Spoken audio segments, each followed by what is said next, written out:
stood there small amongst the flames, village gone in sorrow's name.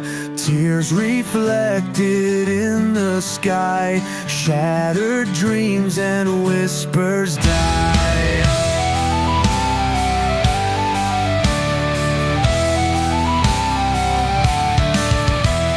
Smoke and ashes fill the air, memories lost in deep despair. She clutches dolls of vanished past in chaos where the shadows cast. Embers of yesterday burn the...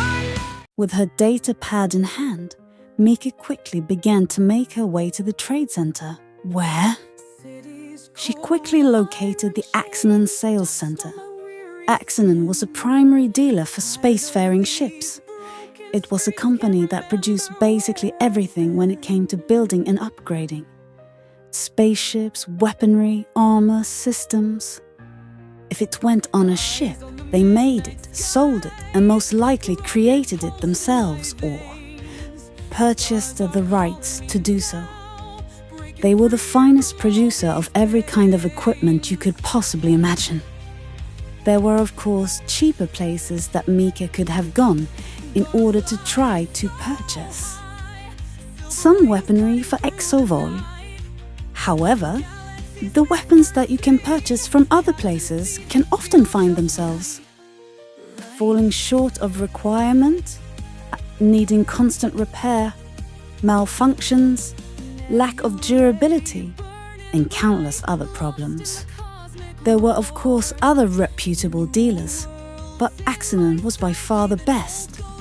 Normally, their price tag might intimidate. However, the sum that Mika just got offered for this job was substantial enough to ferret away any of her concerns about financial requirement. There was no time for being lax. She needed to have the best available. There was no way that her first mission was going to end up with her being destroyed or on the hit list for an entire planet.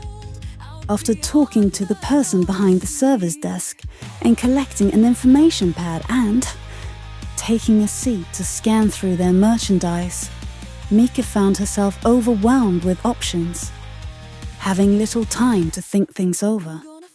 And she did have an appointment to meet the new possible members of her crew, which was also something that she would have to take into account. Currently, exoval's design was fairly small and could only accommodate about 30 people at maximum capacity. But in order to truly stand as a fierce ship, she'd need to expand it. So in order to do that, Misa Maid ordered a large amount of marasite steel, the highest quality metal that you can acquire. This metal would serve well for expanding the ship, increasing its interior fortitude and structural stability, and helping move the outer frame and stabilize the interior, adding more room for more crew members. This would of course be a process, but with exoval's abilities it wouldn't be anywhere near as lengthy as it normally would be. For any other ship, increasing your size is basically impossible. But after spending a great deal of time on board exoval and finding out what it was capable of, Mika knew her ship could do it. She had already made arrangements with the space station to use one of their construction docks and set the meeting place for the new suspected crew members to be in that construction dock. She ordered the largest one that was available, which would give her more than enough room to expand exoval's form. Now left with a choice of weaponry, she flipped through the screen, looking at all the countless weapons, armaments, and computer systems. Mika had a fair amount of money to spend on upgrading exoval. However, she did have a budget limit. She also needed to be able to pay the new crew members because they weren't going to work for free so she set aside enough funds to pay about 80 crew members for upwards of 6 months. This took a heavy chunk out of her overall spending limit, however assured payment would be necessary for quality crew members. Sitting there, rapidly flipping through the screen, trying to make the best of what she had. Mika made countless purchases as she made the purchases, and she noted that there seemed to be a special digitized message on her datapad indicating that the planetary authorities had put a special rush on all orders made by her. That guy works fast. Srenia, Mika said, flipping through the screen. Just like he promised. According to the message, all goods ordered will be received by tomorrow. He rushed me straight through all the red tape. Swing, Mika said, staring at the screen.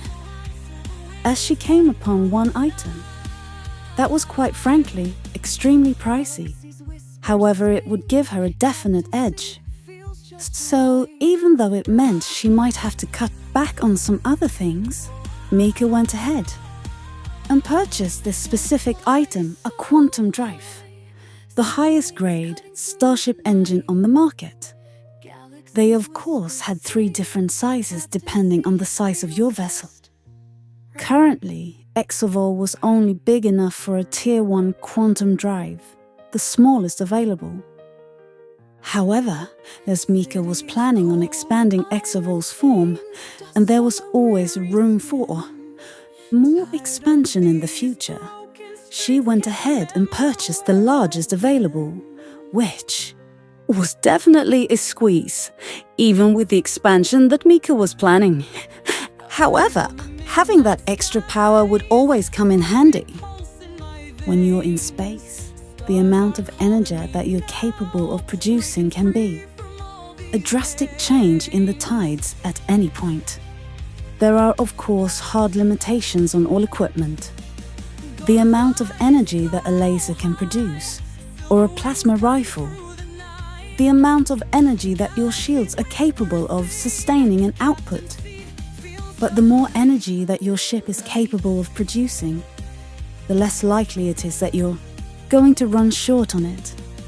And the engines became more sustainable with the increase in size, each one becoming more durable than the last, which would only make it harder to negatively affect exoval's energy output. After nearly 2 hours of exhaustive searching through the purchase databanks, Mika finally made the last of her purchases, leaving very little money to spare from the original amount that she had to spend in weaponry for the ship. But it was enough to do something, rather than just putting it into pay for the crew members. It was enough to buy new weaponry, the weaponry that they had aboard exoval, even if they refurbished it, was still substandard when it came to issuing firearms to the members of the crew. But with the money that was left over, she could purchase enough personal arms to outfit her crew thoroughly and ensure that in the event that somehow anyone did get on board, the crew wouldn't be defenseless. They'd be well armed. After making these final purchases, Mika's alarm began to ring, signaling her that the new people looking for work aboard a starship had gathered in the construction dock as ordered. So Mika sealed the data pad, handing it back over to the individual, leaving the bartering station, before beginning to make her way towards the construction dock, along with Rainy now, a serious and determined look on her face. Hopefully, there will be some quality applicants in the mix. She needed good personnel on board the ship. She wouldn't be able to do it all herself. The higher the quality of her crew members, the better a chance she stood out there. But all she could do at this point was cross her fingers in hope. She wasn't going to have time to sit around and wait for higher quality applicants. she was going to have to take whoever was available from this first lot. And just hope that they were up to the task.